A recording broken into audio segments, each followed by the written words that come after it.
everyone, it is Prodigyrex here. Today I will be reading chapters 6 to 10 on Benji Franklin Kid Zillionaire, written by Raymond Bean. Now, let's get started. Chapter 6, the BADR Institute. 15 miles from my house was at the site of an old airport. I've always thought the buildings there were abandoned, but it was where the BADR Institute was located. Later that next night, my dad drove me out to meet Dr. Snow. "What do you think they want?" I shouted over the roar of the motorcycle. "Who knows?" Dad said. "That scientist said he'd have to explain when we got there." "It's a little strange that they wanted me at 10 o'clock at night, don't you think? I researched them on the computer and couldn't find anything about them. That is a little weird." Dad shrugged. If it's weird, we'll leave," he said. "No biggie." When we arrived, a security guard stood at the entrance to the facility. Dad explained who we were and who we were there to see. The guard's eye twitched a few times. He looked behind it, shining his flashlight towards the woods. "Everything okay?" Dad asked. "That depends." "On what?" "On your definition of okay," he said. "I'm not sure what you mean," Dad said. "You will soon enough," the guard said. "Dr. Snow and the others are in Building 7, all the way in the back. It's the only one with the light on." The guard turned his attention to the woods. "They're waiting for you." When we rolled up, Dr. Snow was waiting for us. He was much older than I expected, maybe twice as old as Dad. "Mr. Franklin," Dr. Snow said as I climbed out of the sidecar. I figured he was talking to my dad until he walked towards me, holding out my hand for a handshake. "Pleased to meet you." I shook my hand, noticing he was glancing toward the woods like a security guard. "Come on," he said. "We better get inside." Inside, a large oval table sat in the center of the massive room. The room looked like an old hangar for airplanes. It had a really high ceiling. There were about 20 people sitting around a table. They looked about the same age as Dr. Snow. Dr. Snow introduced the group and asked them to take a seat. "I have to say, this is a little strange. Benji and I are a little confused why we're here," Dad said. "Understood," Dr. Snow said, clicking a button on his phone. A large screen lowered from the ceiling and lights dimmed. "Mr. Franklin, we've been following your story. We've read articles about you and think you're amazing that a local kid is receiving so much attention for his intellect. You're clearly very creative, and we think you can help us out. Unfortunately, we find ourselves in a particularly sensitive situation. I couldn't remember a time in my life when people were so nice to me. Kids usually give me a hard time because I'm so smart. When I was really young, sometimes I pretended to be confused in class just to fit in with others. Something was changing though. I felt proud about being smart and not as embarrassed. Who are you guys?" I asked. I couldn't find anything online about the BADR Institute. "Our work is top secret and privately funded," Dr. said. "Very people know what we do." "What does your name stand for?" I asked. "It stands for Bio Advancement of Dinosaur Research Institute," the scientist said. "Before I tell you the specifics," he said, "I'd like to ask you to sign papers stating that you won't share any details about what we've seen tonight. I'd like you to sign as well, Mr. Franklin." He turned towards my dad. Dad nodded to me. We both signed. "Very well," Doctor said, collecting papers. "Do you know what Troodon is?" Didn't they star in the movie Jurassic Park?" I said. "We recently obtained rare samples of Troodon DNA," he said. "To make a long story short, we managed to clone them." He clicked the remote and a holographic image of a dinosaur appeared to us. "You have living dinosaurs!" I exclaimed. "You could say that," a woman across the large table. From the expression on Dr. Snow's face, I could tell that he didn't like the woman very much. "We don't have to get into all the specifics, Professor Kent," Dr. Snow interrupting. "If he's going to help Doctor, he's going to need all the details. We don't have much time," Dr. Kent said. "How does this all involve Benji?" "As I hinted on the phone last time, we have a situation," and Dr. Snow said. "Good grief, just come out with it already," Dr. Kent shouted. "The Troodon escaped." We have misplaced it," Dr. Snow corrected her. "They're out of their pens. We haven't seen them in the last 48 hours. They're probably still in the woods behind the institute, but there's no way to be sure," Dr. Kent added. I was still trying to comprehend that there were living dinosaurs on the loose. The room was silent and they were all looking at me. I'm not sure what you guys want from me, I said. You couldn't excuse yourself. If there's anyone to get out of the situation, it's you.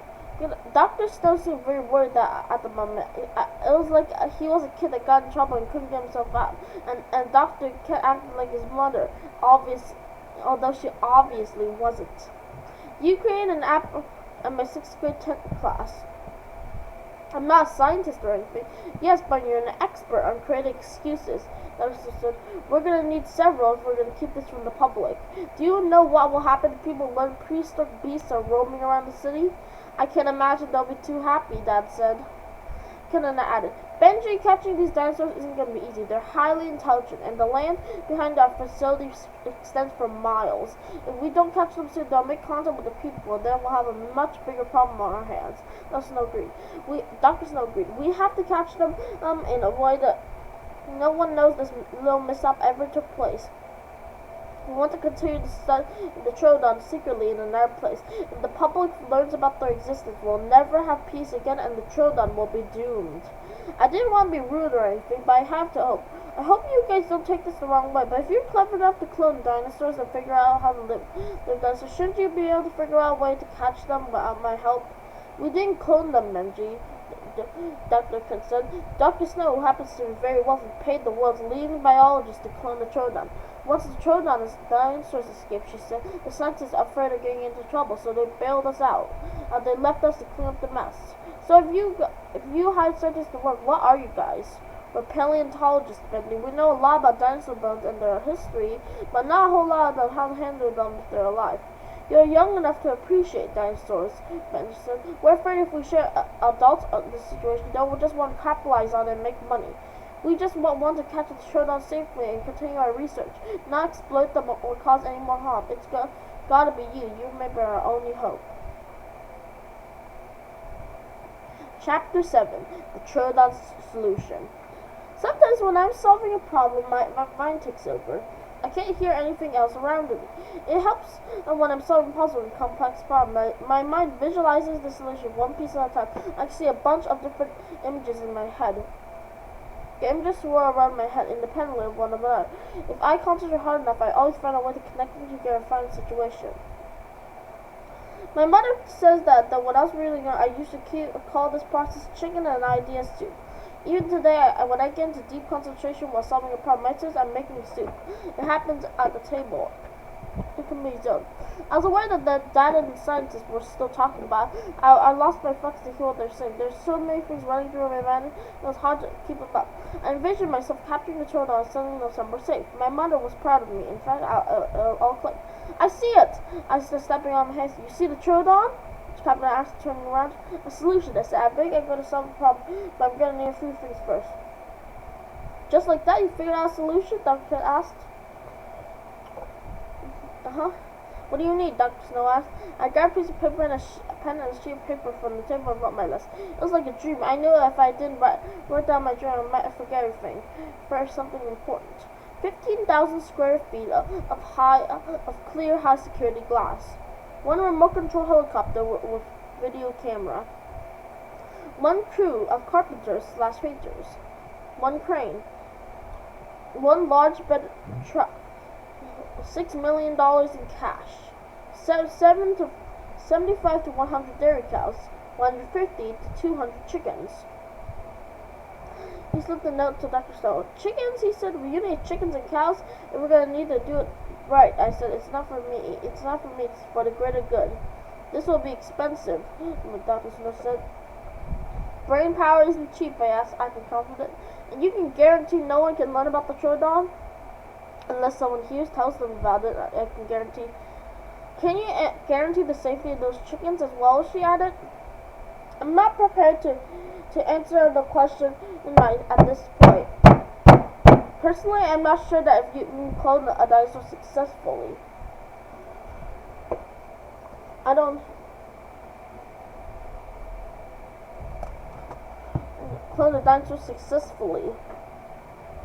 Personally, challenging them a bit, but I'm just a man of science. I haven't seen anything so far as to lead me that this is a real problem you have here.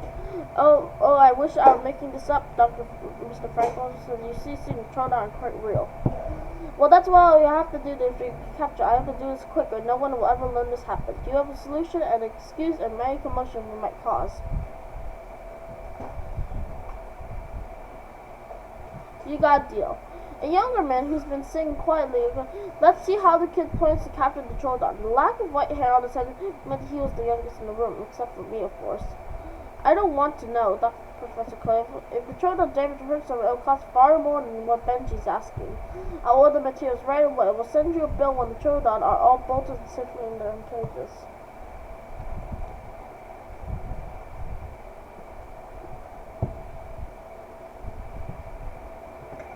Well, in that case, why are we sitting around talking for? I said, I don't know about you, but Dad, I want to see a living dinosaur. That makes two of us. Dr. Clive insisted the other side is wait in building 7. That took Dad and I to the hangar.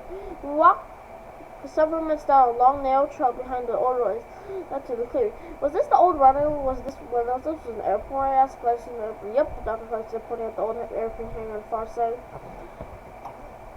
The further we went, I could hear a high-pitched scream. Is that? Yes, Benji said. That's the sound of a living dinosaur. Inside the hangar, we only had a 3-foot wide space to stand in. The rest of the room was an enclosed glass cage that rose all the way up to the ceiling. They're nocturnal, you know, so she should be pretty active, Kim said. The doctor started for a movement. My eyes took a few seconds to adjust. Dr. Clive gripped my hand and pointed towards the far corner of the hangar. He pointed. The Troodon was so still that if I didn't know better, I thought it was a statue. The beast stood about 15 feet above us, and it was a little taller than me. We were silent as possible. I didn't breathe. I shrieked, causing the hair on the back of my head to stand up and tingle with him. Unbelievable, I whispered to Dad. Totally, said. I wonder how much she cost. I said. Is that enough proof for you, Mr. Franklin? I said. Mr. answered at the same time. I could look away. The Troodon had a long, thick neck and an even skinnier neck. It reminded me of a mini T-Rex. The skin wasn't like a lizard's. It was a muscular stone, 2 legs like an ostrich. That's the coolest thing I've ever seen, I said. It also made the most insanely dangerous thing you might ever encounter. Don't take these beasts lightly, young man. They're brighter you can imagine. They must have been clever if they managed to get out of here, I said, looking closer. They have one of the largest brains in the dinosaur world. You mean have? I wonder how the transport or won the Troodon to my space industry. Dr. Snow thought he'd be able to bring them back and train them as pets. Looks like I'd like to outsmart Dr. Snow, I said. Or Rock could outsmart Dr. Snow, whispered Dr. Cleve. He's book smart, but he doesn't have any common sense. I tried to warn him that this was a bad idea, but he wanted no part of this. That's the reason the others got out. He left the enclosure open. I don't know why I find more unbelievable. The fact that we cloned them, the dinosaurs, or the fact that we were careless enough to let them escape. Dad and I were hardly listening. We were entranced by the Troodon. I love dinosaurs, he said. Always have. The Troodon is miraculous. Sometimes we theorize that if the dinosaurs haven't tried, the Troodon would have evolved into a being with intelligence to humans. Humans, I said? I always felt them more like birds than anything else. I just have enormous brains, he said. Now we can actually see them in my eye. If they had time 70 years ago. So who knows, maybe they'd be running this planet instead of us. Well, Dr. Krause, I think we should see one of the fellows in the field. One of them captured them. I said, that shouldn't be bright. I knew the perfect place. Moments later, we were waiting at the old lookout tower that Dr. Clive said was an old air station tower. Dad's wondering, it's Mom, he said. Dr. Clive had already put out some meat on the phone. He wanted to draw the Troodon out so we could see him. Dad answered in a whisper. Hi, I know it's late, honey, but I'm not sure how much longer. You won't believe if I told you. I know he has school tomorrow. He'll be right there. I looked at the phone. Hi, Mom, I whispered. What are you guys doing? It's almost midnight, she asked. I know, Mom, but we're experiencing something I can't really believe is happening. I said, I'll tell you when we get home in the morning. She wasn't too happy about the fact that I was out late, but she could tell it was important. Didn't you sign an agreement that you won't tell anyone outside the group about dinosaurs? The dinosaurs, Dr. Kobe said. Yes, but my mom doesn't count. I said, if you can't trust your mom, who can you trust? The Troodon has appeared on cue. There were three of them. They nodded at the man and cautiously jumped the ground. More slow appeared cautiously from the woods. Each one looked gray in moonlight. They stood about 3 feet tall and looked like it crawled right out of a science fiction movie. That's officially the most amazing thing I've ever seen, I whispered without holding her cell phone. He tried to take it, but lost his grip and fell to the floor. The noise startled the Troodon, and in an instant they were gone. Now it's why seeing them with such a talent, they're quick and smart. You got your work cut out for you. Don't worry, I assured him. No one will ever know they're on the loose. Chapter 8, The Daily Grind. Dad and I didn't get home until 4 in the morning. Still, I managed to drag myself to class. Someone looked tired. Miss Harding was popping me in nap class. I was working on I remember coming to the institute a special project. You're too exhausted to learn, I said. I am. I said, in fact, I think I'd like to talk to the principal, Mrs. Hart.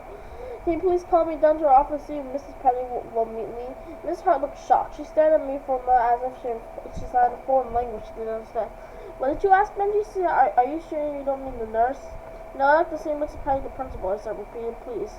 She's a busy woman, and said, you students usually don't get the opportunity to simply stroll in and have a meet. I realized that, but I mean no disrespect, Mrs. said, but we're going to need to see the principal. Other kids were excused and Mrs. Hart, but as far as I knew, a student in my school had never asked to sit down with the principal. But after a few minutes, she agreed. 10 minutes later, I returned to class with a note from the principal. The note informed Mrs. Hart that I was heading home early, and I'd be out for a few days. My classmates were stunned, but they weren't shocked as their mother when I picked her up. You must be so proud of Benji, the principal said to my mom in the office. I'm very proud of him. And I looked confused. First, the success of the app, the work on fix about which I admit is causing a lot of problems at school.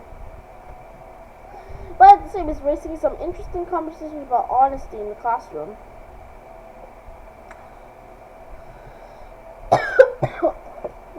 To be honest, I'm not a big fan of that myself. But you must be so proud of this news project. I am. I'm confused. I knew Dad told about the Troodon after I left for school. He and I are very proud. It'll be interesting to see how it turns out. He's living a very exciting life these days. I think it's doing a lot of good. Well, we should get going, I said to Mom. I told Benji to take as many days off as he needs to for this project. Just keep us roasted. I will, I promise. Mom and I walked out of the office. She didn't say a word until we got into the car. What was that all about? She asked. Your father said you guys signed a paper saying you wouldn't talk about the dinosaurs to anyone. Who said I mentioned anything about the dinosaurs? The principal. I said. You didn't make some crazy excuse to get out of school and... Oh, of course, just Mom. Nope, I just told her the truth. The whole truth? I can't smile. I just left out the part about the dinosaurs. I may have mentioned something about making a sizable donation to the school. How does the Benji Franklin Mega Media sound? Chapter 9, A Dynamite Plan. And word spread quickly that I was working on the project of the old cows. The fact that trucks containing chickens, and a huge thick plastic rolling through the town might have helped. Our town is pretty small. Anything that happens out of the ordinary, people know. That afternoon, I met with Dr. Snow and Dr. Kent in a small office near the hangar. Workers were assembling the high-security plastic in 3 containers. When this thing's over, people will wonder what was going back here. I said, we'll have to work fast and get this done the first time. If everything goes to plan, I'll have this Troodon safely captured and loaded onto a truck. You'll have to relocate them somewhere far from here. I've already had the place lined up. It's pretty safe, secure, and secluded. Fantastic, I said. By tomorrow morning, the town won't have any this ever happened. Dr. Snow, if all goes to plan, I have one word for you I need to you guys. Anything, Benji said. If you get us out of this dinosaur map, just say the word. I need you guys to give me the old airport. I said. In return, I'll donate funds to help you keep the Troodon out of trouble. No need for that, Benji. Kent said, if you manage to save the day, recapture the Troodon safely, you burn this airport. She reached out and shook her head. What do you want the airport for? Dr. Snow said, a personal jet? No, I don't do any flying. I said, besides, my own personal jet was in the repair shop. be gruesome. I'm seeing if children attack the cows and chickens. Don't change the subject. Don't worry about it. What about all the cows and chickens, Dr. Snow? I think you may have gone a bit overboard on the beef. We managed to lure them controlled only through sticks. You also haven't managed to catch them. I said, just trust me. The team and I worked all day setting up the plan. We built 3 large plastic enclosures on the end of big plastic, one with a coral in the center, and another huge coop for the chickens. They were completely enclosed with the exception of the air holes on the top. Nothing could get in or out. The enclosures were placed right next to each of the other behind the old hangar. The plastic was so clear that from a distance you couldn't see it at all. The front of the enclosure to be placed in the third. The third was identical to the other 2 except that the side was facing the woods. We knew the Troodon were hiding, as designed to be remotely controlled when we entered the structure. The first part of my plan was that the Troodon would see and smell the cows and chickens. Once it was dark, they would come out of the woods and prey on the farm animals. They would mistakenly enter the empty container thinking they could reach the cows and chickens. But when they were inside, I would remotely control the 4th wall and capture them. The plan was simple enough, and if it worked, everyone would be amazed. They had to pull it off without anything going wrong. By the time that everything was in place, there was only one thing to do: find the Troodon. The remote control helicopter I ordered had a night vision camera mounted on the top. I flew it over the woods where we knew that the Troodon were hiding. Do you think this will work? I'm not sure by concentrating on the remote, but there's only one way to find out. I flew the helicopter beside the Troodon. I didn't want them to going in the opposite direction of the enclosure. They cut the scent of the cows and chickens because they were moving towards them, and I followed them close behind. When the Troodon reached the edge of the woods, the dino all stopped. They hovered above the helicopter. The creature seemed to be analyzing the situation. It was like a full buffet just waiting for them, but they were super cautious. Over the course of an hour, the dinosaurs inched closer and closer to the glass enclosure. I was so afraid that they would see their reflection get swept, but that luckily didn't happen. A cloudy sky hid the moonlight. One after the Troodon went inside. They walked to the far side of the enclosure, thinking they'd be able to reach the cows and chickens. And once they were inside, I clicked the button and loaded the enclosure with the 4th wall. Yes! I let out a sigh of relief. Dr. Snow and his team cheered. For the first time I missed them, Dr. Club smiled. It worked like a charm. The Troodon was safely captured. We loaded them into the enclosure, holding the dinosaurs on a flatbed truck. Dr. Snow's team covered the beds with old semi-trailers and taken from Grandpa's workshop. Within a few hours, a truck bearing the logo Ocean Wave Underwear and rolled out of the front gate of the airport. The Troodon were on their way to a safe new location. Chapter 10: Food for Thought. In the morning, I called Mom and told her to come out to the old airport. Now later, I met her at the entrance.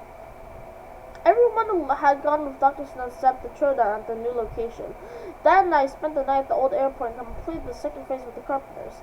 How'd it go last night, Mom? I asked. Your son would be very proud, Dad said. Your son is a hero without the cape and the silly suit. I can't say I'm surprised, he said. He's always been brilliant. Thank you, Mom, I said. But I have a surprise for you, too. You brought the dinosaurs and pets to us? Ha, funny, Mom, I said. And Dad and I climbed around and drove to the back of the properties where the cows and chickens were located. Over the night, Dad and I released them into the field. It was completely fenced in and they were free to roam. The main hangar was a perfect farm and the chickens were set up in the other hangar, which was turned into a giant chicken coop. I didn't know this was a farm. I thought it was just abandoned, and I said, it was sort of. The cows and chickens are new. So are the 2 greenhouses. The clear plastic enclosure made the perfect greenhouse for growing crops. I don't get it, Mom. What was the project you and Dad were working on last night? Where are the dinosaurs you told me about? They're all gone. Dr. Snow and his team are taking them somewhere safe, I said. In return for my help, I convinced them to give me all this land. I thought the farm would solve the food shortage at the food pantry. I think all these cows and chickens in your pantry are sustainable now.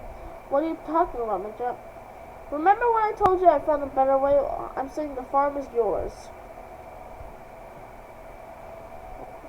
Mom opened her mouth to say something, but nothing came out. Instead, she gave me a hug. I put several $1 million in an account. You can hire farmers to work the land and take care of the animals. You can buy trucks and staff to deliver the food. Whatever you need, I got your stuff covered. And I don't know what to say, Mom explained. I'm amazed at what goes down in your brain of yours, Benjamin. I thought about telling her the children could train as excellent pets, but I figured that I could wait until breakfast. Notice of payment from BADR Institute to Benji Franklin. Item, quantity, amounts. Remote control helicopter with HD night vision video camera. Quantity, 1. Amount, $12,341. Item, high security glass, 15,000 square feet. $1,765,000. Dairy cows. Quantity, 114. Amount, 25,792. Chickens, 225. Amount, $1,287,064. Cash, $6 million. Total cost, $7,804,420.64. Moo. Paid. So yeah, guys, that's the end of chapter 10 of Benji Franklin Kid Zillionaire. I hope you guys enjoyed, and stay tuned for more audiobooks. Thank you for listening. Prodigyrex out.